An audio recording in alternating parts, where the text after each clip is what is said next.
All right, Coach. First up is going to be Kellen Olson. Hey, Monty, curious just your thoughts on the game. It felt like you guys were there defensively, causing turnovers and everything. Couldn't get shots to fall, though. Offense kind of seemed out of flow. What were your thoughts? Yeah, I mean, out of flow is one thing, but I mean, we generated it. Even with it being out of flow, we had a number of wide open threes tonight. We just couldn't make them. I mean, we shot 6 for 35. If you'd have told me, you're going to hold Boston to 99 points, you'd take that. I mean, we played them twice this year. I think the first game we held them to 91. This one we held them to 99. We just couldn't make a shot. On a back-to-back with this kind of travel, I hate to say it, but I've kind of expected it. Not expected it, but I'm not surprised that it happened after a tough game last night. But I told our guys I was proud of the way they battled, and we didn't give in. We just couldn't knock down a shot tonight, and that happens. What did you see from Devin tonight? It looked like he was frustrated at times, and he fouled out. I mean, that it happens. He's the focal point of everybody's defensive scouting report. There were a couple charges on him. I think he had maybe 3. So they were keying on his drive tonight. And that happens to the best players in the league. You have nights like this, he'll bounce back. We'll go to Cameron Cox with 12 News and then Dwayne Rankin. Hey, Monty, what do you guys learn from a night like this on a back-to-back? You just have to have mental stamina. The season has been tough on everybody. I just passed Brad in the hallway. He's talking about their schedule, and I'm talking about ours, and we're both kind of, complaining a little bit. And at the same time, you got to deal with it. And our young team, if you're going to play in June this year, even later, you have to have mental stamina. And we're learning that you're not going to be fresh anytime soon. The next time we'll be fresh will be the next training camp. And so we got to deal with it. And I think our guys are understanding that everybody's dealing with the same thing.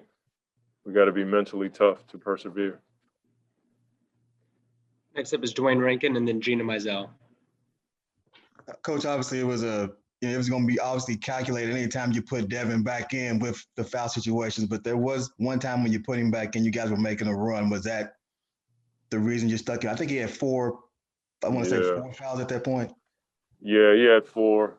I forget what we cut it to, but we had it maybe 10-9 or 11 or something like that. And it was time to roll the dice. Those are calculated chances that you have to take. Get your best player in the game and hope it works out. I'm not sure if it was a good decision or a bad decision, but it's one I'll make in that situation every time. And just to follow, when the 3 isn't going, I know sometimes with Ayton he'll get the rebound and kick out, and it's led to threes and led to buckets. Was this the night for him to maybe be more assertive? Is that on him? Is that on the offense? Not getting enough attempts for him inside? Probably more on me. There were a few that he had around the basket. I thought he could have raised up and shot it or tried to dunk it, but I could have done a better job of calling some plays for him to post up. So I'll take that one. Next up is Gina Mizell and then Nicole Jarina. Hey, Monty, to kind of piggyback off that last question, just when it's a night when the 3 isn't falling, just how do you balance overall as the system as far as you're generating open looks and like making sure guys have the confidence, hey, take it if you're open, versus just kind of that feeling of, oh, it's not falling for us as a team tonight? Well, I think there were times where we went to the basket. It wasn't like a 3 fest. It wasn't like we generated 40 plus threes. We only shot 35. Like that's, par for the NBA nowadays. There were times where we got to the basket, just not enough. I mean, we're not a team that's, has 21, 16, and 21 point quarters, minus the third. Maybe we were tired coming off of a tough game last night and traveling. But to answer your question, I thought Cam had some impressive drives tonight. Mikal was playing around the basket a little bit. It's just when you miss that many threes, it just stands out. I don't want our guys thinking about shooting the ball. That's what we do. If we generate that kind of shot, we'll live with that. Final two questions are Nicole Jarina from Puerto Rico and Christos Saltis. Hi, Coach. What do Hello. you think? Hi. What do you think was the challenge on the defense tonight, especially with Kemba? Just his speed and ability to stop and shoot the ball. You know, you're worried about him getting downhill on your bigs, and he's one of the few guys that can go full speed into a three-point shot and knock it down. You know, it's Steph, Dame, Kemba, and I'm probably missing someone else. So, you know, his ability to just agitate the paint and find guys, but more than that, just stopping and popping. Because there are a lot of times our guys are worried about committing a foul because he'll stop and lean into you. And I don't think that's a worthy foul call, but guys are doing it. And so he's taking advantage of the system, which he should do. Final question goes to Christos Saltis. Hello, Coach. Hope you're doing well. After a very demanding game, 24 hours later against the Sixers, how tough for your team was to have the same level of energy tonight? And what will gonna be the main priority for the game in Brooklyn? Well, I mean, coming off of a big win last night, you know, emotionally, you know, it's pretty hard to jack it back up and get ready for a really good team, a playoff team here in Boston. But I thought our guys did a decent job. It is what it is. The schedule doesn't change because, you know, we don't like back-to-backs on the East Coast. You know what I'm saying? It's just, it is what it is. We got to flush this one and get some rest the next couple of days, have a good practice. I think Saturday, and get ready for a really good Brooklyn team. So that's all you can do. You can't dwell on it. You got to move forward. And I think our young guys are learning how hard it is to be a good team. You know, we got teams coming after us now, and that's a good thing. All right, Mikhail, first up is going to be Dwayne Rankin with the Arizona Republic. Kel, you chalk this one up as just one of those nights from three where you guys just couldn't find a location on it tonight? Yeah, we couldn't make shots like that, but you know, we started off slow. You know, they came out strong in the third, and we pushed it. We was battling, but they came out and win. But yeah, we missed some shots. Definitely didn't help us. Wanted to just follow up real quick. You know, a lot of times it's looked at as it's a back-to-back. You guys had a big win yesterday, so that leads to what happened today. But I know you guys obviously don't like to make those kind of excuses. I mean, how do you weigh that's part of it, but there's more to it than that in terms of the game? Yeah, they just played harder than us for 48 minutes. Played longer and harder than us.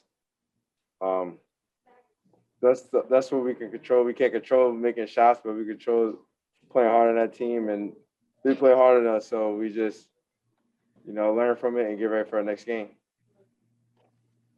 Next is Kellen Olson with Arizona Sports, and then Christos Saltis. Hey, Mikhail, is a loss like this frustrating when you guys were able to get some stuff done defensively? You forced 23 turnovers, got a lot of points off them. Does that make it frustrating at all? It's frustrating to lose in any type of game. You know, we gotta be better. We just think we did a good job defensively. Had some slip ups. We're not perfect, but we battled. That's all I can say. We battled, and we just gotta get ready for our next game. Next up is Christos Saltis from Greece. Hello, Mikhail. How important for you as a team is to improve the way that you start the game, especially for the game in Brooklyn? Can you say that again? How important for you as a team is to improve the way that you start the game, especially for the game in Brooklyn against the Nets? Brooklyn's our next game, right? It's Brooklyn and the Knicks. We just gotta prepare, watch film,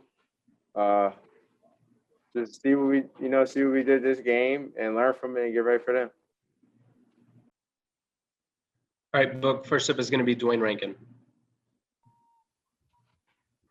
Appreciate that. Devin, appreciate you coming on. Just had two things real quick. First, between the fouls and the concentrated defense you were facing tonight in the second of a back-to-back, how tough of a night was this for you tonight? I mean, it's just part of the game. It's gonna be tough nights. There's gonna be good nights. just trying to stay consistent. Quick follow on the offensive fouls. Was that more of you feeling like you were not in a rush, but trying to do something, or was that? I mean, how would you assess those plays where, you know, you may pick up an offensive foul in the game? I've seen it, but to have like, I think, was it 4 tonight, 3 or 4? What was going on with that? Do you feel? Just no respect. Final two questions are going to be Kellen Olson and Gina Mizell. Hey, Book, you've had stretches like this in your career before and been able to bounce back from them. What has been the key for you in the past to taking a couple games like this and flushing them and moving on? Just knowing, you know, who I am and what I've been doing for a really long time. All right, Book, final question is Gina Mizell. Hey, Buck, you guys now have 2 days off before the back-to-back in New York and Brooklyn. It's the last time you guys have 2 days off in between games the entire season. Just what do you feel like are the keys to sort of resting, recovering, you know, getting ready for that back-to-back? Now, just things that you said, just taking this time and utilizing it properly.